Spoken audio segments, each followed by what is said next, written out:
live. Hey, you are looking live at Sold Out Giants Stadium, where today the 16-0 New York Giants are taking on the 0-16 Jacksonville Jaguars.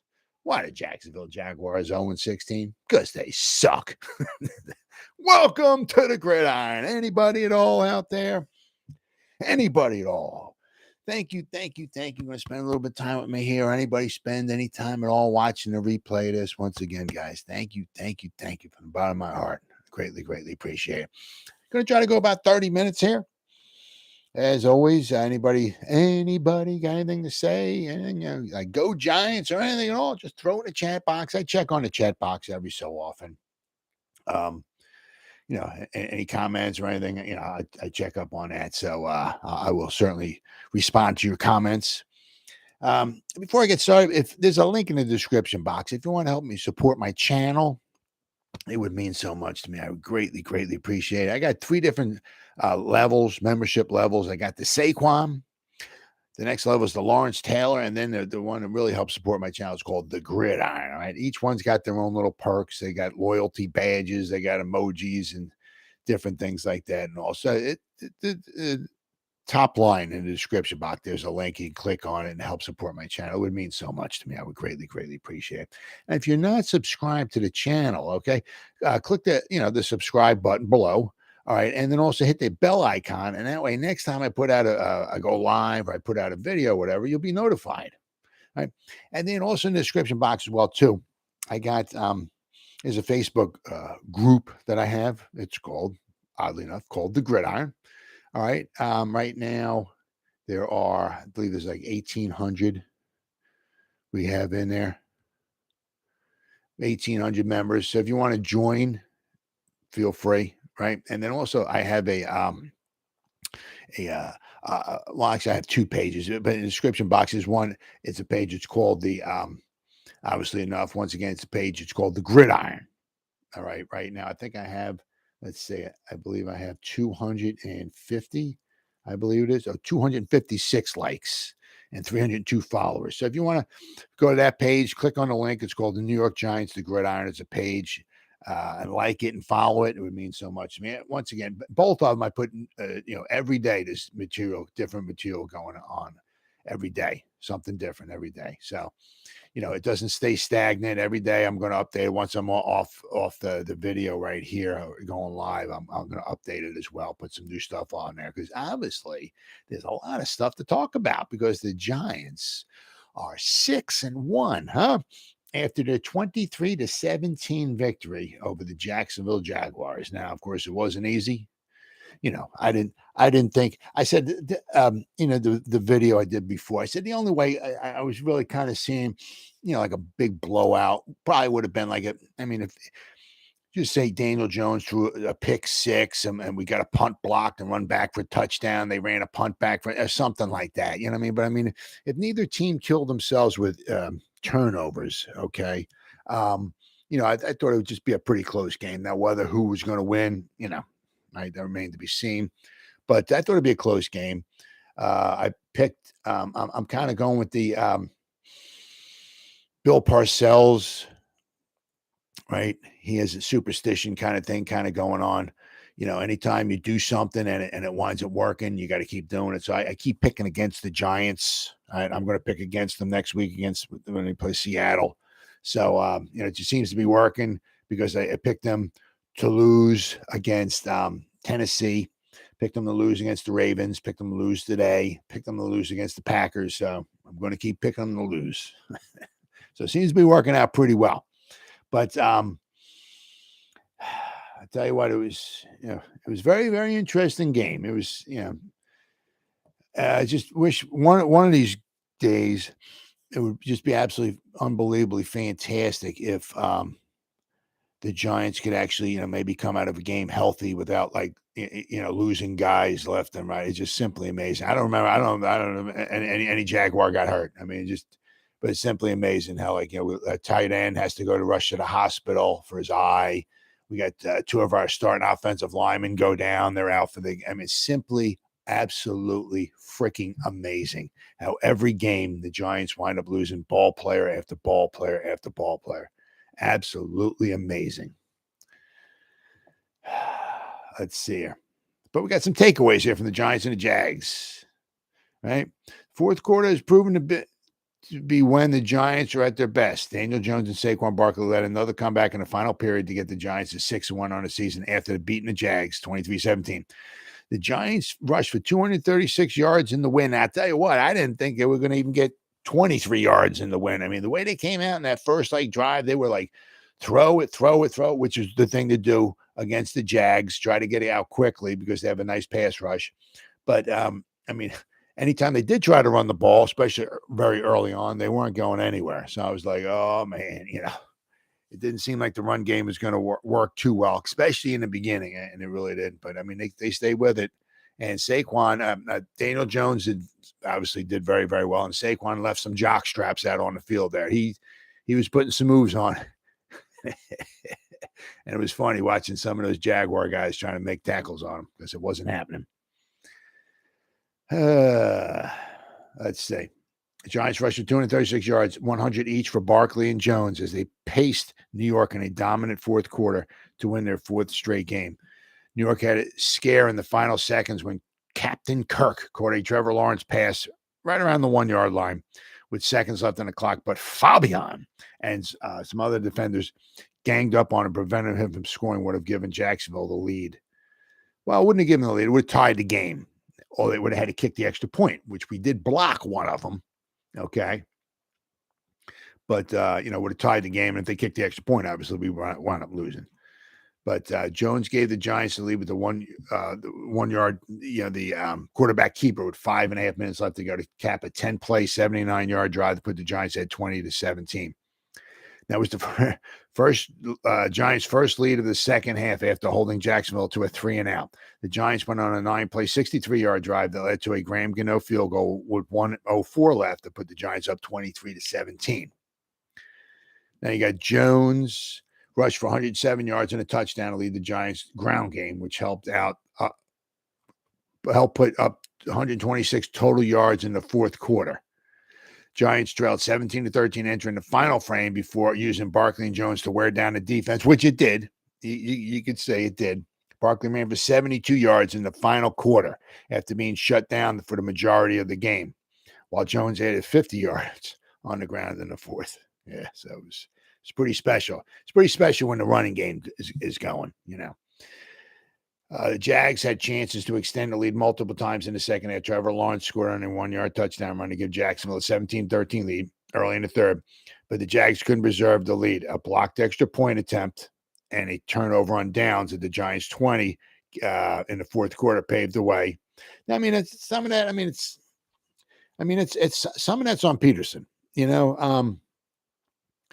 did that a lot when he was with the Eagles. Sometimes I even wondered, really, if he even had a kicker on his team. I mean, it'd be 4th down, 4th and 4, 4th and whatever. He'd just go for it. I mean, he 2-point conversions. Hey, go down, ain't kicking the legs. Let's go for I mean, I put a lot of that on the coach. I mean, sometimes you roll the dice, and sometimes, especially I think the year that they won the Super Bowl, when he was their coach, he would go for 2 points. He would go on 4th down, I don't know how many times. And it converted a lot of the times. But, sometimes it works out well, and then you have to pay the piper. Somewhere along the line, it comes back to around 50-50. So if you get 75-25 to the good 1 year, guess what's going to happen somewhere along the line? It's going to come back to bite you in the ass. So, I mean, I don't know why he went for 2, beginning of the game. You score a touchdown. Let's go for I don't know. Why'd you go for 2 there and you only went for 1 the second? I mean, I don't understand that. But so I put that on him. He could have kicked the field goal, right? Would have gave him another 3 points. But sometimes when you're rambling, gambling man, sometimes it works, sometimes it don't. And they're going for it on 4th down when they could have probably kicked the field goal. Came back to bite him in the ass. So I put that on the coach. I mean, it says here miscues by the Jags led to the final result. But I mean, it was miscues. But I mean, the Giants dropped passes. The Giants had 2 of their offensive linemen out with injuries. Their starting tight end got poked in the eyeballs, got blood coming out of his face onto his jersey and stuff. I mean, he got to get rushed to the hospital. So the Giants turned the ball over. I forgot who it was to drop the pass. It was on 4th and 2. Had the ball, dropped the ball. Possibly could have had like a first down, I believe it was. Right, Giants. Giants could have kicked the field goal as well. Now, if they kicked the field goal there, they would have been what 26-17. So that score at the end wouldn't have mattered. They could have scored the touchdown with Captain Kirk, kicked an extra point, and they still would have lost. You know what I mean? So, and ETN, when he fumbled the ball and the Giants recovered in the end zone, it's hey, right? They lost 7 points there. The Giants possibly lost with a drop pass down at the 2-yard line or at the 1-yard line or whatever. It kind of balances itself out, right? We also got why the Giants won. New York played disciplined and efficient football.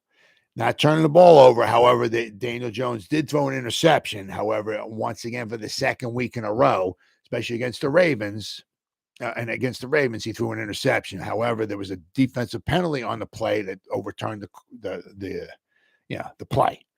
So after Daniel Jones threw his interception, he got hit in the face. The rusher came in, didn't tackle him, but came in and hit him helmet, hit him in his helmet, hit him. Daniel Jones looked in the face mask. Penalty. Right, but there was an interception, but there was a penalty on the play, so Giants got the ball back. They didn't turn the ball over and they only punted twice in the entire game. However, they did have quite a few penalties. Now, of course, we can stay in here all day and talk about some of those penalties. I mean, especially the Dexter Lawrence penalties. I mean, which is there's the two penalties that they had. The one that took the Fabian Moreau's interception away in the final drive. I mean, there was the hands to the face. What a fucking joke of a call that one was. And then, of course, the Dexter Lawrence, the rough in the passer. Are you fucking kidding me? Oh my God, what a fucking stupid joke of a call that was, which pushed, gave the Jaguars the ball 15 yards farther down the field. What a joke. What a horrible freaking call that was. It says here the running game was very efficient. Daniel Jones, Saquon Barkley combined with 227 of the 236. Giants averaged 6.1 yards per carry. So against the very good Jaguars running defense, very good run defense. Okay, the Giants they kept up with it. They kept going at it, and it started wearing them down. Okay, Giants wore down Jacksonville's defense, used the pass to set up the run. A lot of quick, short passes, right? Moving the chains, keeping the Giants on the field, wearing the Jaguars defense down. And as time goes by, you keep running. And I'm going to go over to see how many times. I forgot how many times the Giants ran, but you run the ball as many times as the Giants did, you're going to start wearing the other team down without question. Right? New York had 150 yards in the fourth quarter on 2 possessions, scoring 10 points. 150 yards. I mean, if you can do that for 4 quarters, that's 600 yards of offense. Last time I checked, that's pretty impressive. And they scored 10 points. So, right, the fourth quarters, the Giants, they seem to be, wearing the other teams down to some extent in the fourth quarter. Giants continue to shine late in games, and the Giants don't beat themselves. Why the Jaguars lost? They have it's a little. The Jaguars made too many miscues to beat the Giants and take the victory. Travis Etienne fumbled the ball at the Giants at the 5-yard line. Right. The Giants turned the ball. The Giants went for it on 4th down there. They threw it in an incomplete pass. Right. The ball was dropped. I mean, how many passes did the Giants dropped? Right. So they're talking about a fumble here, but then the Giants had like 5 drops, I believe it was. One of them could have maybe on the 4th down play that, if he caught it, maybe could have gotten in the end zone. The Giants could have scored another touchdown. So then also, the Jags failed to convert on a 3rd and 1 and a 4th and 1 at the Giants 20-yard line. I said, if it was 4th and 1, they could have kicked the field goal. But I said, that's on the coach. He's a gambling man. Sometimes you win, sometimes you pay the piper. And on that 4th and 1, he had to pay the piper. So sometimes you look good, sometimes you don't. Right? And it has the turning point. Jacksonville drove to the Giants 20-yard line with 17-13 lead, an opportunity extended. Yeah, it was also kind of, it did look to me, honestly, on that play to 3rd and 1 when the Jaguars had the ball. I thought he got the first down, to be honest with you, but and Peterson could have challenged it. which wound up working out to his advantage because then he probably would have wound up maybe losing if it didn't get it overturned, he would have lost a timeout, and that would have been costly for them, especially toward the end. But it is what it is. And then they got the play of the game. The final play of the game takes the cake here. Fabian made sure the Giants improved to 6-1 by tackling Captain Kirk just shy of the goal line, preventing Jacksonville's best receiver from crossing the plane in the final seconds. Oh, yeah. Lawrence threw a dart across the middle of the field to Captain Kirk that resulted in a 16-yard gain. However, the Giants were just standing on the goal line, waiting for him. Right? And you got here the quote. He played a good game. He played the way we needed to play. Giants head coach Brian Daboll on how Daniel Jones played. Jones finished 19 of 30, 202 yards with a touchdown, no interceptions, 94 rating while rushing for 107 yards. This is his 5th game-winning drive of the season as well. 5th. I don't think in his first 3 years combined he's had 5 game-winning drives. Right? Now, of course, we can't complete a Giants football game without, of course, talking about injuries. The Giants lost starting left Ben Bredesen and starting right tackle Evan Neal to potentially serious knee injuries. But it seems like, there's a possibility, that they they might be okay. All right. From what I'm kind of late anyway, seems like they might have avoided serious injuries. Daboll said, I won't know until tomorrow. He said, Bredesen went down with 5:13 of the second quarter after getting hurt on the preceding play. Then Neal got rolled up on by a couple guys with around 13 minutes left in the second quarter. Giants ruled out both players quickly, even though they both limped off under their own power. So that's good. That's good. Now, the beauty of it, is the Giants have, obviously we got our one game this week coming up against the Seahawks, which is going to be a tough one because the Seahawks are putting up some points. Okay. Very opportunistic defense, and Geno Smith has got that offense running very well. So, all right. But we got that. Then we got a bye week. Okay. So we so if for some reason they might have to miss this upcoming week, all right, they'll have the Seattle game, then they got a bye week, and then they got the next game, I think it's against the Texans when we come back. So, if need be, maybe they can get 3 weeks off, and maybe that might help them. Who knows? We'll have to wind up waiting and see. But rookie Joshua Ezeudu replaced Ben Bredesen because remember, Ezeudu is versatile to the umpteenth degree. You can put that freaking guy anywhere. Now, he's very, raw. Is he ever going to be an all-pro? I don't think so. Will he get better the more reps he gets? Yep, absolutely. As I said, will he ever be an amazing? No, I don't think so. But versatility, you got him on the sideline. You can put him probably pretty much anywhere, maybe except for center. Okay.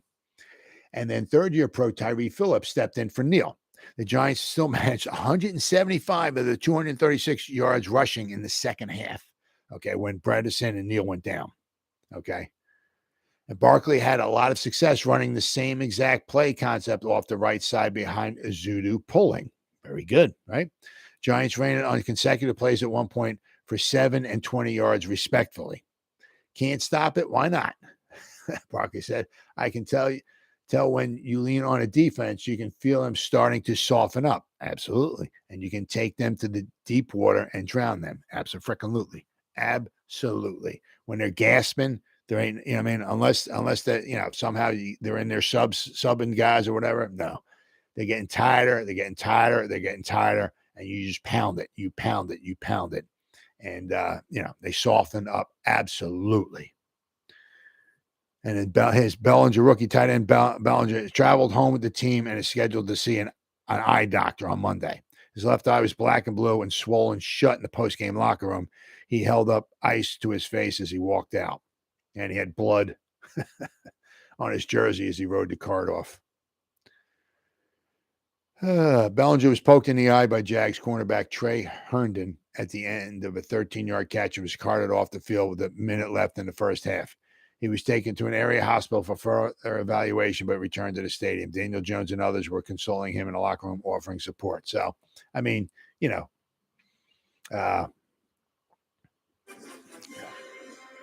he got hurt. So hopefully it's not too bad. As I'm saying the same thing. It's kind of like somewhere along the line, we get the bye week, right? I said if we're limping into Seattle, maybe by some grace of God, right? Maybe we can come out of Seattle, right, with minimal amount of injuries. If we're lucky, then we get a bye week, and then so maybe we can start getting some of these guys back, which would wind up being huge. I mean, could you imagine we got Kadarius Toney back, right? If for some reason the guy can actually wind up playing a few snaps for us, wouldn't that be unbelievable, huh? But so I'll have to wait and see. But I mean, hopefully we can start getting some guys back. It'd be fantastic. All right. You got this here from ESPN. The Giants keep finding ways to win, even if it's by just 1 yard. Trevor Lawrence and the Jags offense was on the doorstep late in the game, but Lawrence's pass to Captain Kirk was stuffed at the 1 yard line. His time expired. Saquon had 72 of his 110 rushing yards coming in the fourth quarter. Yeah, I mean, you can tell, definitely. It seemed fresh. He was putting some moves on. They had a hard time trying to tackle him. It was almost kind of comical. Almost kind of comical, right? Because you got Jones threw for 202 yards and a touchdown and ran for 107 yards and another score. And it's what they needed against the Jaguar defense that had been very strong in stopping the run. They were like number 5 overall, I think, number 5, I believe it was, and as far as rushing yards given up. They'd only given up 3.6 yards per carry so far this season. So their run defense was very, very good, very stout. However, they were susceptible to passing. Okay. But of course, the Giants have, our starting tight end goes to the hospital. Kenny Golladay, he's not playing. Sterling Shepard, he's out. Kadarius Toney, our first round pick, he's not playing. So susceptible against the pass. But we had a bunch of backups in there too. So, but we were able just to get just enough done, right? Now, of course, the Giants went with 20. I mean, they gave up 27 first downs too. So, the Jaguars had a nice two-headed monster as far as, they got two guys who can run the ball. Okay. But the Giants, for the most part, it's really like, they had Etienne. Okay. He was the main man. He had some good runs in there too. So, the Giants, once again, run defense was a little porous. Giants gave up almost 7 yards a carry. Once again, 21 carries for 142 yards and 2 touchdowns. Etienne had a 49-yard run, right? But they held Trevor Lawrence, who's 22 out of 43. So he was a little bit over 50% completion. So the Giants did a very nice job there. Okay. Daniel Jones was 19 out of 30, but if you had all those drops, right? Certainly would have, his completion percentage certainly would have gotten better without question. All right. But the Giants had 27 first downs. And I said the Jaguars had 27 as well, too. Giants went out with 436 yards of offense. Okay. Very, very balanced. A little over 200 passing, a little over 200 rushing. Okay. But the Jaguars had 450 yards of total offense. Okay. We were, I guess, well, they still gave up 142 yards rushing. We gave up 310 passing. Okay. We didn't get no sacks. Right. We hit them. We hit them a few times.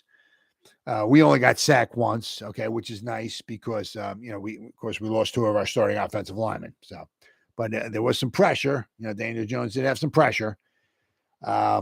As I said, rushing. We ran the ball 39 times, 236 yards. One of the problems we had, we were only 1 for 5 in the red zone. Okay. And thankfully, the Jaguars were only 2 for 5. Okay. So that was huge. We once again, we were kind of like a little bend, but don't break. Maybe they marched down the field, meaning the Jaguars, but we don't let them into the end zone. Okay. So they were only 2 out of 5. Okay. But we were 1 out of 5 in the red zone. And, we're lucky we came away with a win. 5 times we got inside the red zone. We had 1 touchdown. That is not acceptable by any stretch of the imagination. Now, the Giants had the ball for 34 minutes. Once again, as I said, we didn't have any turnovers. Now, obviously, that is huge because, the one turnover that the Jaguars did have, you can probably argue cost them 7 points. Because he was inside the 5, down around the 2 or 3 yard line, whenever the ball seemed like he got punched out. So he was either going in for a score if the ball didn't get punched out, or they might have scored, within the next play or two. So I mean, there's a very, very, very good possibility, especially with the way they were moving the ball, that the Jaguars might have scored a touchdown, right? With if Etienne, say he got tackled inside the 1 or 2 yard line, right? There's a good chance they would have scored a touchdown, right? But I said, it went both ways. I said, because there was the one time I said the Giants went for it. They were down and they had a drop pass. I was like 4th and 2, I believe it was. Daniel Jones threw the ball. It got dropped. I forgot who it was who dropped the ball. Let me see here.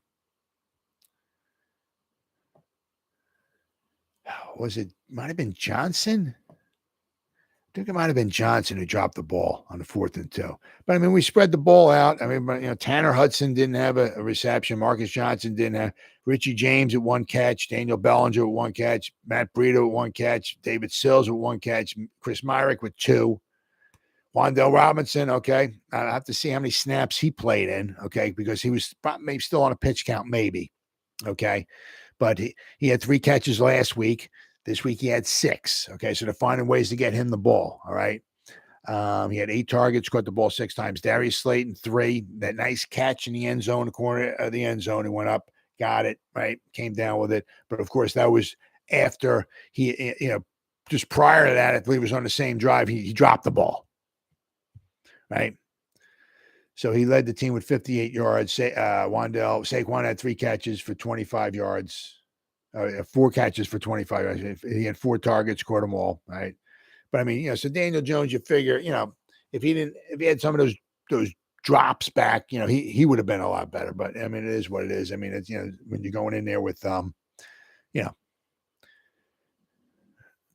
James and Marcus Jones and Tanner Hudson and Matt, David Sills and Myrick, you're probably gonna have some drops. Darius Slayton and the Giants had some drops, so it is what it is. But I mean, all in all, the Giants, kept themselves, in the game, right? Fabian Moreau led the team, and Julian Love both had 9 tackles. Okay, we had 6 passes defensed. We had 2 quarterback hits, right? But we didn't have, we had no sacks, no tackles for loss, right? No interceptions. But when it's all said and done, did we get the W? Yes, we did. We got the W. I mean, it was tough. It wasn't maybe always the most prettiest thing in the world and everything. But what we got here? Great win today. A little too close for comfort on that last play. Yep, never should have been that close in the first place. Hopefully Bellinger's. I hope so. I mean, he's going to go to the hospital. Exactly what happened. I don't know if he got cut maybe under the eye or what, but apparently got poked in the eye. So hopefully he'll be okay. We'll have to wait and see. It seems like a tough guy. DJ put the team on his back once again. I mean, as I said, it's unbelievable. He had his 5th game-winning drive. I said, I don't think in the first 3 years combined he's had 5 game-winning drives combined. And, he just keeps doing it every week. It's just the one thing is that you don't want to live by the sword and die by the sword, because if it's great having confidence, we can get it done and all, but I mean, if you just every week, somewhere along the line, it's going to come back and bite you. I mean, you can't just every week, we'll fall behind, we'll catch up, man. Sometimes that's not going to happen. Marcus Johnson. Oh, is that? Yeah, he's the one with the drive. Okay, all right. I thought maybe that's who it was, but yeah, I mean, like I said, Etienne drops the. He fumbled the ball. That was Giants lucked out there, but it was a good knock the ball out. Julian Love got it in the end zone, right? That killed the drive there. That probably took 7 points away from them. But then the Giants lost, possibly 7 points right there with Johnson dropping the ball. So. Kind of weighed itself out. We blocked an extra point, but then they got an extra point on their 2-point conversion. So, I mean, basically between their 2 touchdowns, they got 2 points on the extra point. So that weighed itself out. So it's right. I mean, we had 3 offensive starters had to leave the game. Did they have anybody leave the game? I mean, Did they have anybody even get a hangnail during the game? I don't know. I didn't see, you know. Um, we had a call or so go in our favor. Yeah, I can't say. I mean, the one Daniel Jones threw the interception. Daniel Jones got hit in the face. He got hit in the face. Helmet to face, and should have been a flag. He got flagged, so we got lucky there, right? Because he threw an interception. But then again, so we got lucky there. But then on the other hand, you look at a couple of those, the roughing the passers from Dexter Lawrence. I mean, especially then, and also the one hands to the face one. I mean, on that last drive, I mean, when Fabian caught the interception, we had some pressure on Trevor Lawrence. I'm sorry, and he throws the interception. Game over, right? But then had the hands to the face. I mean, I don't know. Even the announcers were kind of saying the same thing, kind of like, "Are you really?" And then the roughing the penalty on Dexter. I mean, man, ticky tack. I mean, come on. It's football, really. But so some of it kind of weighed itself out. Right? We got lucky in some respect. We got a little unlucky in other respects. So it is what it is. But at the end of the game, we went in. We came out with another W. Then we got one more game. The refs called a horrible game. Yeah, I mean, I've seen a lot. Some of these articles I'm reading too. I mean, there was one of them. The guy had a video of a couple of the Dexter Lawrence's, his roughing the passers, and he was making comments of just horrible calls, really, really horrible calls. But it is what. But all in all, we came out with the win. We got one more game to go, and then we got a bye week. And then maybe, if any kind of luck, maybe we can actually get a couple guys back, and to help us out, because we have sort of a 6-1. Says, I guess we'll have 9 games to go after we come back. So the more guys we can get back from injury reserve and all that stuff. This week, we're going to find out if Nick Gates is going to be added to the 53-man roster or not. You're not really hearing nothing. Of course, anything that's been asked of Dable in the press conference, he said, he's doing everything we're asking of him, all the normal stuff, but you're not hearing anything, whether he's going to be on there or not. So I think it's this week coming up. They got to make a decision on whether Nick Gates is going to, make the 53, which if he could, that would be freaking fantastic, because we don't know how long Bredesen or Neal are going to be out. Then maybe somewhere along the line, maybe for the end of the season, hey, maybe Shane Lemieux might come back from his injured toe. Maybe we might have an Ellison Smith sighting if he can ever get on the field. Wouldn't that be amazing? We give ourselves another edge rusher. Maybe a couple more weeks off, maybe because Azeez Ojulari is on IR. So he missed this game. He's going to miss that game. He's going to miss 2 more games. So maybe 4 or 5 weeks off. Maybe he'll be back from his calf. I mean, it's unbelievable. A lot of no calls, too. That should have been in the guy's favor. Like that second roughing the passer call on the Jags last drive. Yeah, KT was being oh, yeah. I mean, that's another thing. Yeah. Oh, yeah. Yep, he's getting past them, and they got to to hold him up. I mean, they got their around as he's trying to, but I guess they don't see that. They're just looking at Trevor Lawrence. So if anybody gets anywhere with 100 yards of them, they just throw a flag on it. Roughing the passer on the defense, So I mean, but one thing is, KT is he's affecting the game, so that's good. Okay, would be nice if we got some couple flags thrown in our favor, but we did have a lot of flags. Yeah, it was. I mean, the Jags had flags too. I mean, what the hell was there? Let's see. Am I here? There we go. Team stats. All right, penalties. Okay, there's 21 penalties for 148 yards. So 20. The Giants had 8. But I'm saying you got to look at this too. The Jaguars actually had 13 penalties. Well, these are penalties that got called that got accepted. Now, however many didn't get accepted, I don't remember. But there was 21 penalties that were accepted. So, I mean, the Giants had some very ticky-tack ones, okay, which you can get upset about and all that. But, I mean, but the Jaguars had 13 penalties accepted on them. So, I mean, that's quite a bit,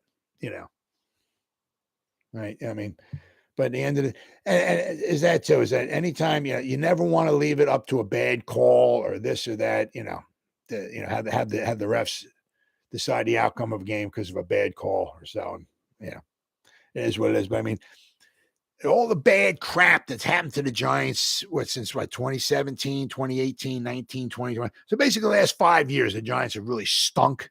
We've had a lot of bad crap going our way. So far this year, some of that's come back in our favor a little bit, okay? Jags did get flagged more than us, but I feel like refs made a lot of bad calls. No call in crucial moments against or no calls, against the Giants. Sometimes you just kind of wonder, like if I don't know if Vegas calls the refs or something like, we need the Jags to cover or something. I don't know. I just don't know what it is. You just shake your head, and then maybe the following week goes by, and then like the next ref crew comes in, they don't call any penalties. It's just weird. There's not a lot of consistency, and you just got you scratching your head. But I mean, at least the Giants got the win, and you want them to win. Obviously, you want them to kick the living crap out of Seattle. It's going to be a tough game on the road in Seattle. Pete Carroll's got that team doing very, very well for the amount of talent they got. They're doing very, very well. Very opportunistic defense. Geno Smith's got him scoring some points. Okay, so it's going to be a very tough atmosphere to play. Giants are doing well so far in hostile territory so far this year. Okay, but it'll be a tough game. But say even the worst game, the worst. Even the Giants say they lose that game. If we went into the bye, if you went to the beginning of the season, and even before game even started, and you go to every Giant fan, you know what? The bye after we play 8 games, we're going to be 6-2. I think everybody will jump on the bandwagon for that one. So even if we want to, I hope we don't. 7-1 really sounds pretty juicy going into the bye week, all banged up and everything. That would be awesome. Okay, but if you talk to any Giant fan, said, at the bye week we're going to be 6-2. I think every Giant fan would sign up for that without question. I'm glad Giants are going in there with the win. That flight's going to be heck yeah. Oh, yeah. Watch. Right. Seattle's a tough stadium to play in. Yeah, well, because the last time we played in there, it was 2020. Okay. We had Colt McCoy, the backup. That's what the hell was it? What did we win? 17-12, I think it was. Something like that. Gallman. Wayne Gallman, the Wayne train, he's the one that led the Russian attack. We had Colt McCoy, a backup quarterback. We went in there and we actually won. We beat Russell Wilson, but there wasn't any fans. Wasn't any fans in the stands. It was very, very quiet. Right. Remember that year that we're going to have there's no fans. But we actually went in there and won. Right. So, but I mean, this is a different group of guys, not totally different group of guys, but they're different, a lot of different guys. Different coaching staff and all that. I mean, it's going to be very, very tough, especially here. And as I said, they have Pete Carroll have those guys fired up to play. So the Giants win that one. That's going to be another knockdown, drag out battle. Absolutely. I don't see any way at all that the Giants are going to go in there and, win by 14 or 17 points or nothing like that. Absolutely not. If the Giants go in there and win, it'll be like 8 points or less, 1 score or less. That's going to be a tough one. All right, guys. Well, it's been 38 minutes. Anybody spent any time at all watching this? Thank you so much. You guys absolutely rock. Or anybody spends any time at all watching the replay, this from the bottom of my heart. You guys absolutely rock. You guys are the best. Thank you so much. And as always, guys, you guys stay safe out there and go Giants. Woo! Oh, yeah.